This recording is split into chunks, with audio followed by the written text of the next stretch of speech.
Well, it was all about compile time polymorphism. Now let's see what we have next. So polymorphism overloading मतलब कि compile time polymorphism वो एक character की तरह होता है जो डिफरेंट पैरामीटर्स पे डिफरेंट सिग्नेचर्स पे वो डिफरेंट एक्ट करता है, लेकिन वो होता एक ही कैरेक्टर है. Simply now we have method overriding. Method overriding जो होती है वो दो डिफरेंट क्लासेस में होती है और ये लाजमी हो कि उन दोनों में इनहेरिटेंस हो, मतलब एक पेरेंट क्लास हो और दूसरी हमारे पास चाइल्ड क्लास हो.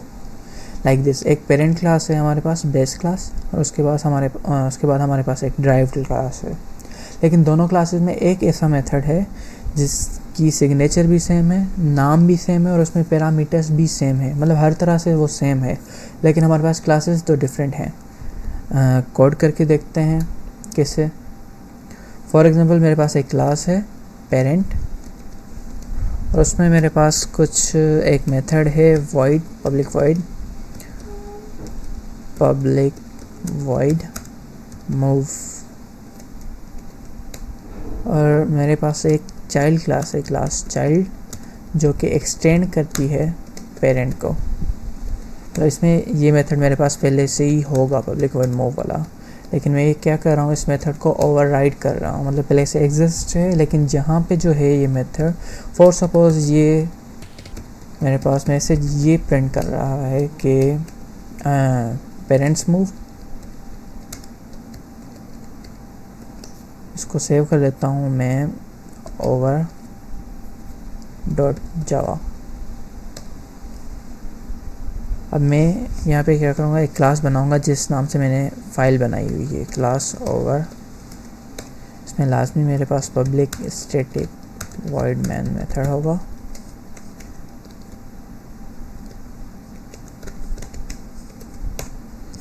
ओके, सो मैंने पेरेंट क्लास है उसमें मैंने एक मेथड बनाया है पब्लिक void मूव और वही मेथड मैंने एक चाइल्ड क्लास में भी बनाया है. लेकिन मैं क्या कर रहा हूँ, इसमें स्टेटमेंट जो है पेरेंट वाली उससे कुछ अलग लिखता हूँ, लाइक चाइल्ड्स मूव.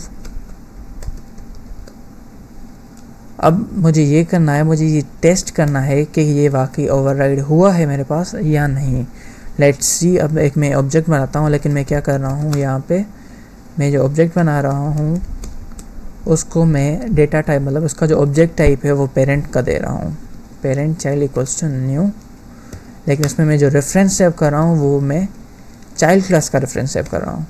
और मैं चाइल्ड डॉट मूव जब मेथड कॉल करूँगा तो आई थिंक मुझे ये मैसेज शो हुआ होना चाहिए चाइल्ड्स मूव, मतलब मेरा जो मेथड है वो ओवरराइड हो चुका है. Let's see desktop java c over dot java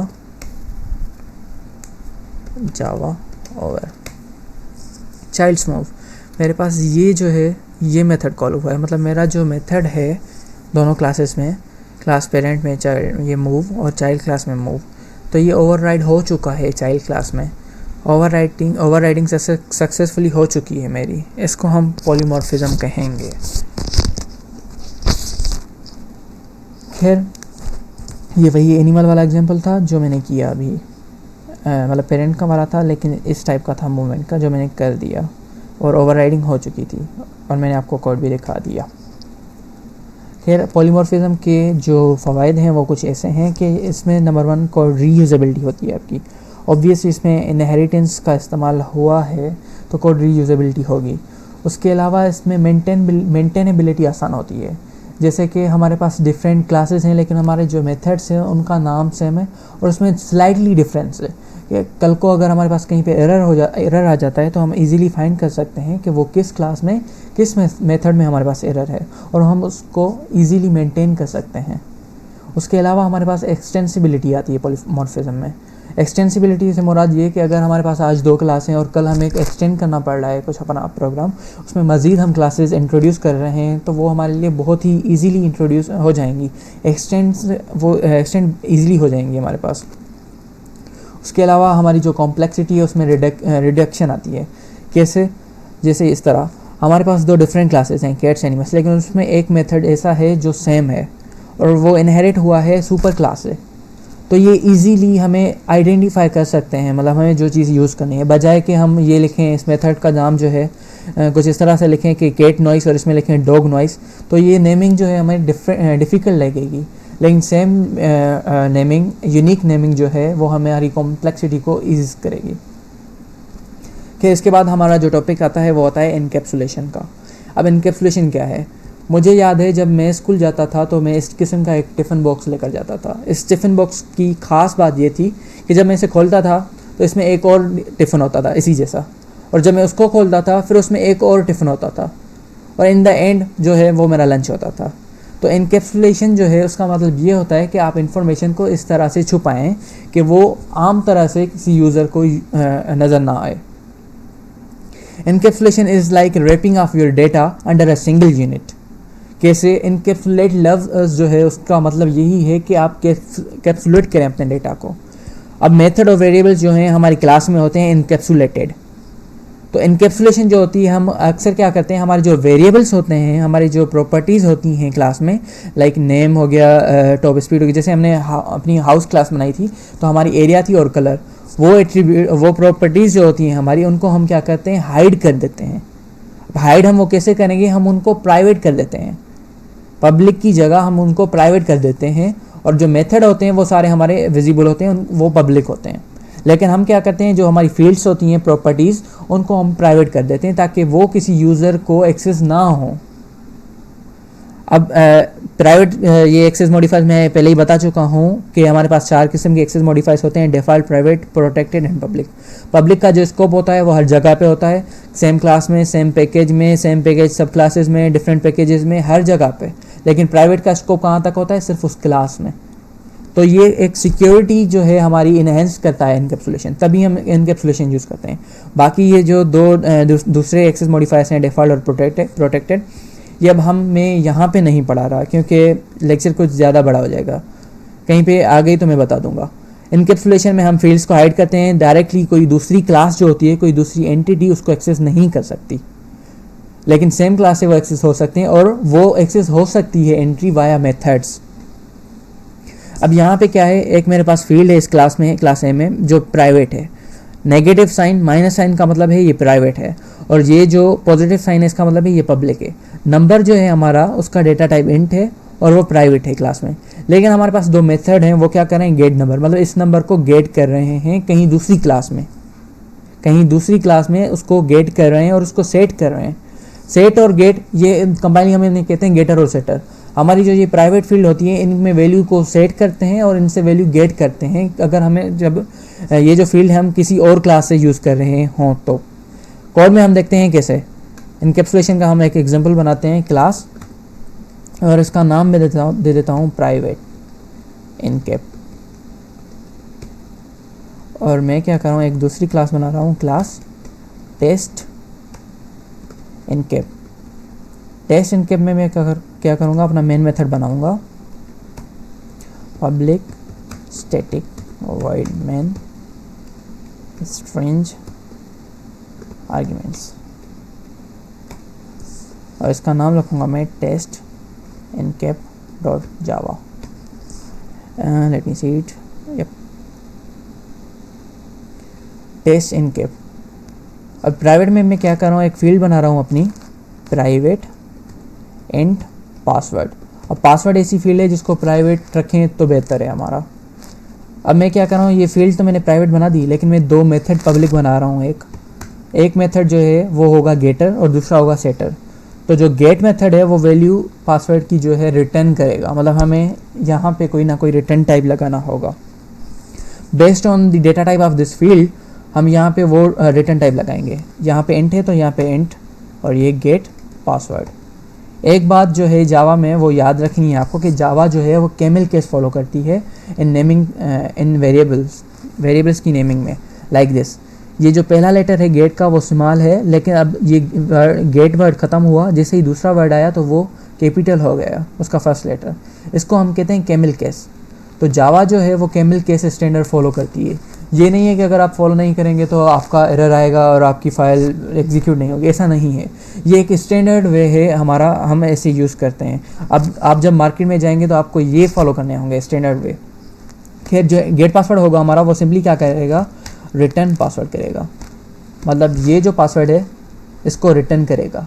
अब ये जो हम अगर दूसरी क्लास में यूज़ करेंगे तो हम ये मेथड कॉल कर सकते हैं, लेकिन ये प्राइवेट वाला जो ये फील्ड है पासवर्ड की वो यूज़ नहीं कर सकते हम, इसलिए हम मेथड बनाते हैं गेटर सेटर, जिसे हम रिसीव करते हैं पासवर्ड और उसको सेट करते हैं। यहाँ इस मेथड में हमने उसको गेट किया है। अब मैं एक मेथड बनाता हूँ सेट का, public void set password camel case follow करते हुए। अब यहाँ पे क्या करेंगे, हम इस पासवर्ड में वैल्यू सेट करेंगे। अब वैल्यू सेट करेंगे तो हमें लाजमी एक पैरामीटर चाहिए जहाँ से वैल्यू आ रही हो, तो इंट पासवर्ड। अब यहाँ पे मैंने लोकल वेरिएबल बना दिया पासवर्ड का, यहाँ से वो पासवर्ड में सेट करूँगा। अब सेट करने का तरीका ये है, this dot password equals to password. यहाँ पे मैंने यूज़ किया है दिस कीवर्ड। अब दिस कीवर्ड का मतलब होता है कि ये शो कर रहा है करंट क्लास को, इस क्लास के ऑब्जेक्ट को, मतलब इस क्लास के ऑब्जेक्ट डॉट पासवर्ड, मतलब इसकी जो ये फील्ड है ये इसको रिप्रेजेंट कर रहा है। और जबकि ये लिखा हुआ है इक्वल्स टू पासवर्ड, ये जो पासवर्ड है ये लोकल वेरिएबल है, यानी कि ये वाला पासवर्ड मैं यहाँ पे सिंपली सेट कर रहा हूँ। इस पासवर्ड फील्ड में वो पासवर्ड सेट कर रहा हूँ जो हमें इनपुट मिलेगा यूज़र से। ये हमने यूज़ की गेटर सेटर। अब इसकी वर्किंग चेक करते हैं। यहाँ पे एक ऑब्जेक्ट बनाता हूँ मैं, private encap object equals to new private encap, okay, OBJ dot. पहले मैं पासवर्ड सेट करता हूँ, सेट पासवर्ड, और यहाँ पे मैंने वैल्यू दे दी 20 ये मेरा पासवर्ड है फॉर एग्जांपल। अब मैं क्या करना हूँ, मैं चाह रहा हूँ मेरा पासवर्ड ये मुझे शो हो स्क्रीन पे, मतलब गेट हो। तो मैं कर रहा हूँ system.out.println और obj dot get password parenthesis. अब यहाँ पे मुझे वो पासवर्ड रिसीव होगा। Let's see is it working और not. Javac test encap dot java. Okay, we have file on our desktop. Where is this file? Test encap. अच्छा। I haven't wrote the name correctly. Java C test encap dot java. Compiled successfully. Java test encap. Wait a second. Java test encap. Yep. Find main class. I haven't saved this file. Test encap. Let me rename it. File का name सही नहीं है तभी error आ रहा है. Copy this name and save as this file with this name. So now this will work. Java C test encap.java. Compiled successfully. Java test encap. Here is my password. तो हमारी यहाँ पे ये इनकैप्सुलेशन हमें achieve हो रही है, लेकिन फिर भी सोच रहे होंगे पर्पस इनकैप्सुलेशन का फ़ायदा क्या है.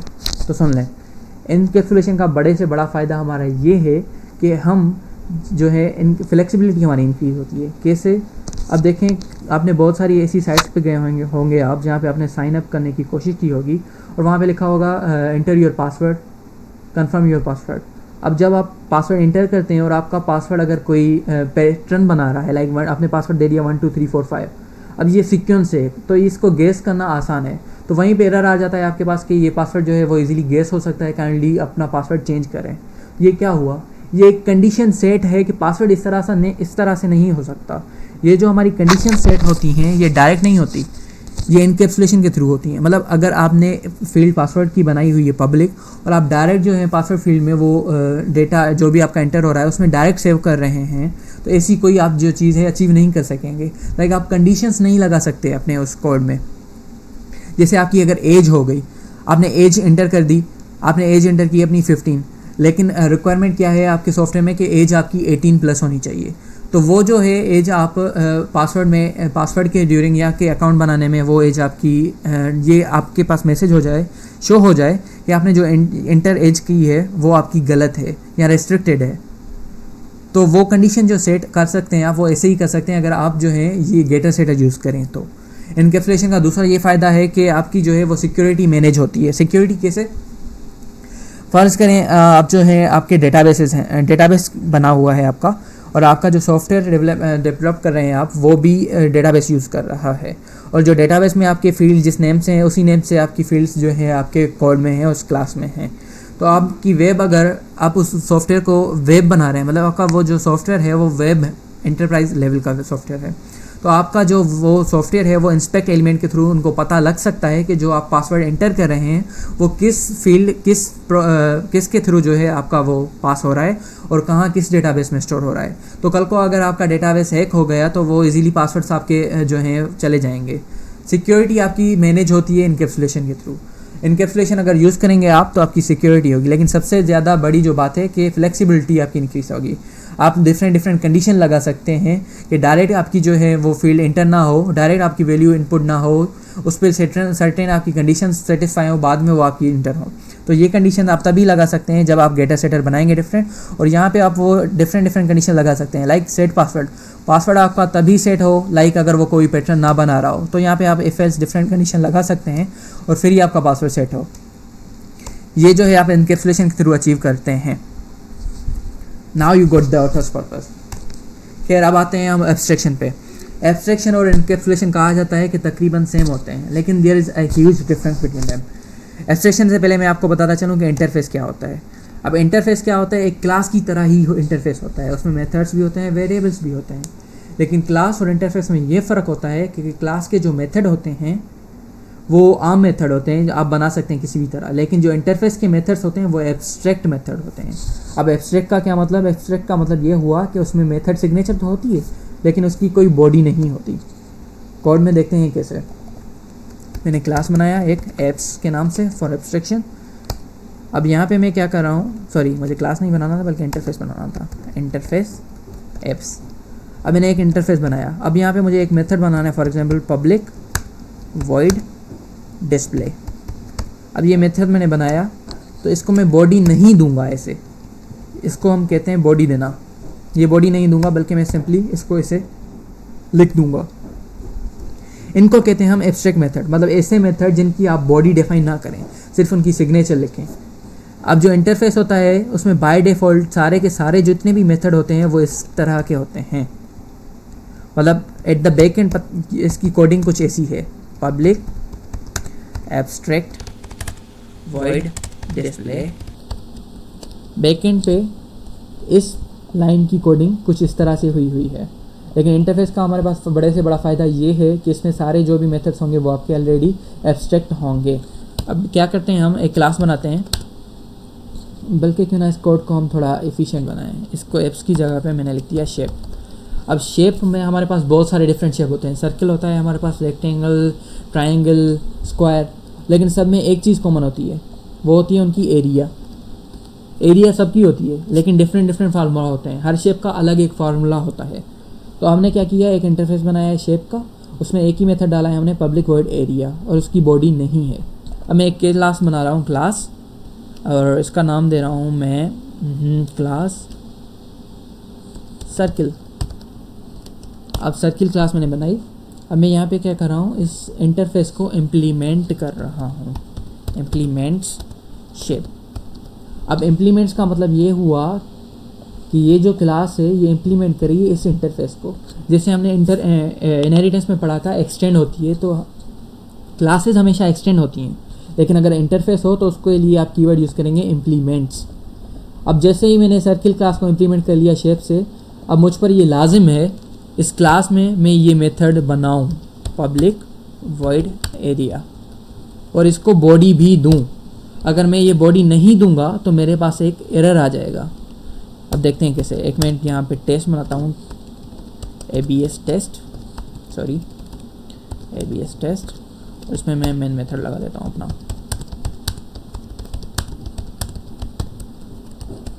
ये मेन मेथड लगा दिया मैंने।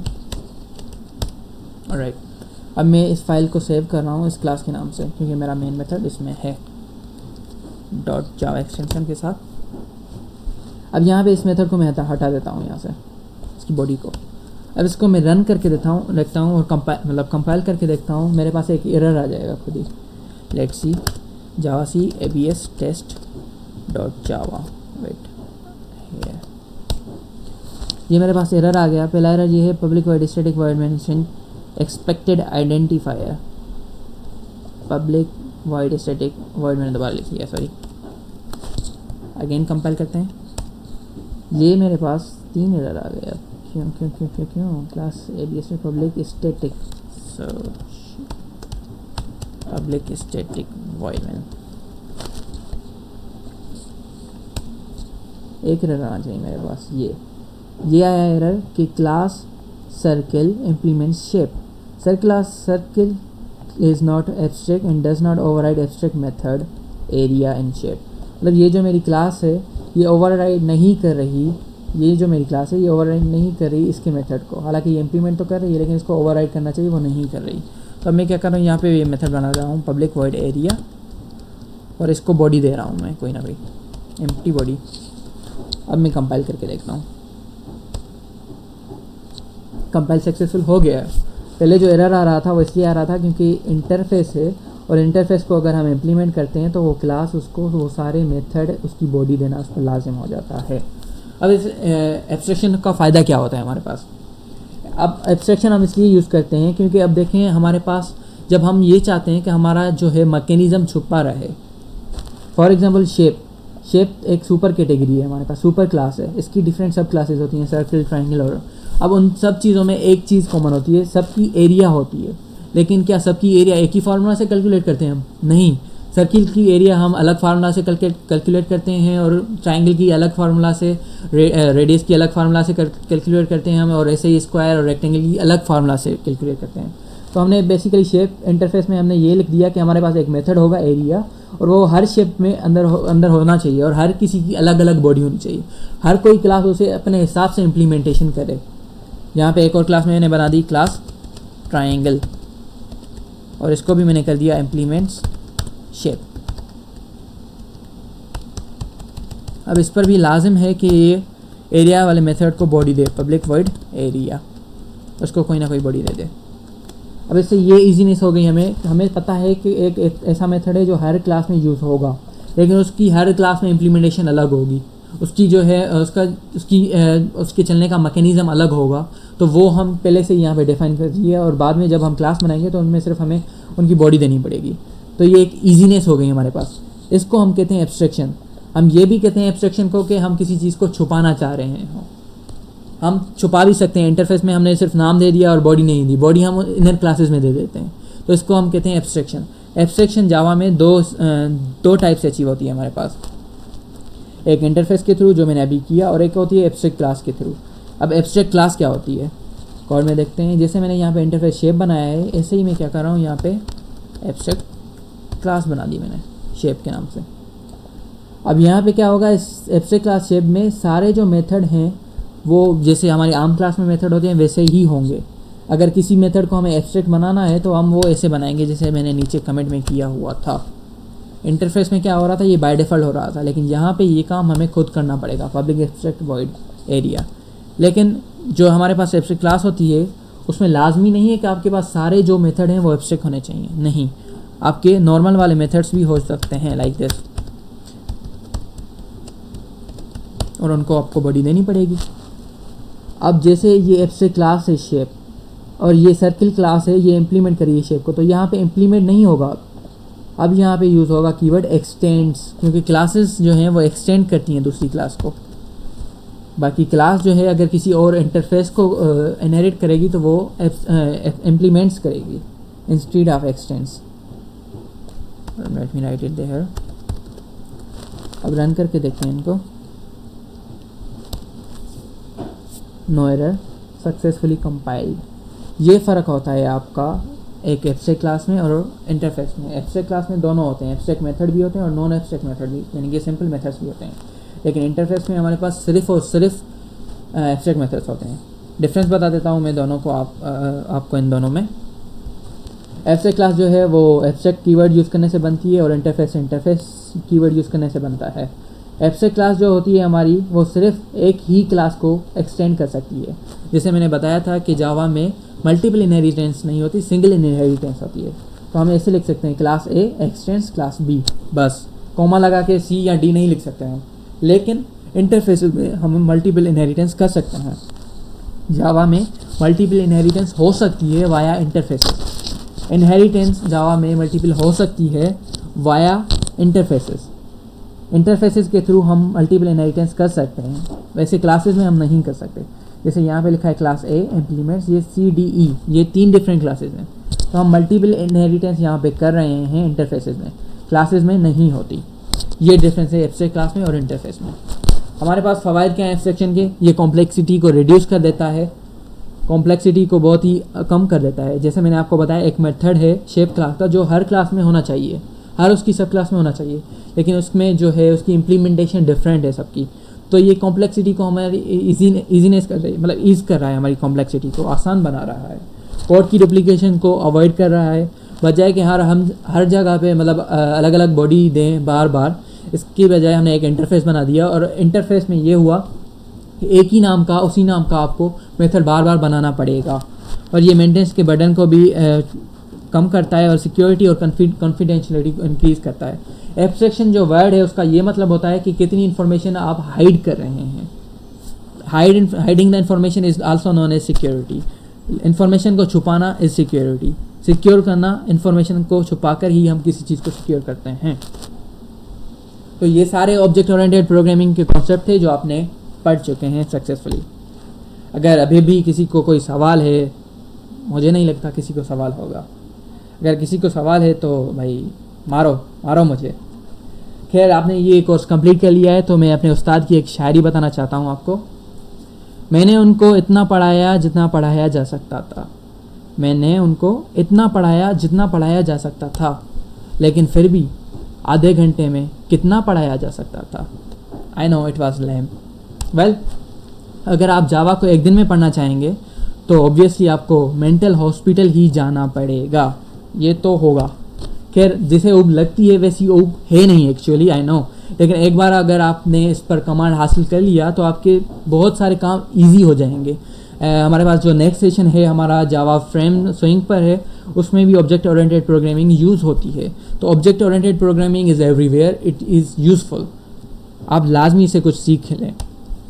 फिर आपको कभी आप कोड शुरू करें और आपको लगे कि शुरू में आपको पता है आप कोड में क्या कर रहे हैं और आपके खुदा को पता है क्या कर रहे हैं, लेकिन कुछ टाइम बाद जब आपको लगने लगे कि आपने जो कोड किया है वो आपको नहीं पता, आप सिर्फ आपके खुदा को ही पता है, अगर ऐसी कोई सिचुएशन हो तो आपका भाई हाजिर है, आप कभी भी मुझसे कांटेक्ट कर सकते हैं। ये मेरी मेल है। अगर आपकी कोई सीरियस क्यूरी है तो मुझे मेल करें asad.jatoi@protonmail.com पे या asad.jatoi20@gmail.com पे। लेकिन अगर आपकी कोई critical extra super serious query है तो कभी मत सोचना मुझे मेल करने का। Thank you. सेशन पसंद आया हो तो कमेंट्स करें। Thank you.